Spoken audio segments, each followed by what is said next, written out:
14 సంవత్సరాల అరణ్యవాసం తరువాత శ్రీరాముడు రావణుడిని సంహరించి సీతాదేవితో అయోధ్యకు తిరిగి వచ్చాడు. ఆయన రాకతో ప్రజలు ఆనందంతో ఉప్పొంగిపోయారు. ఇల్లు శుభ్రం చేశారు, మట్టి దీపాలు వెలిగించారు. ఆ రాత్రి అయోధ్య మొత్తం వెలుగులతో మెరిసింది. అదే మొదటి దీపావళి.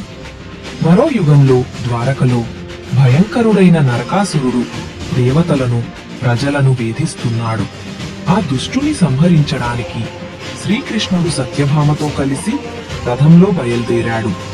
యుద్ధం భీకరంగా జరిగింది. శ్రీకృష్ణుడు గాయపడ్డప్పుడు సత్యభామ ధైర్యంగా ముందుకు వచ్చి దివ్య బాణం విడిచి నరకాసురుడిని సంహరించింది. ఆ రోజు నుంచి ప్రజలు దీపాలు వెలిగించి నరక చతుర్దశిని జరుపుకుంటున్నారు.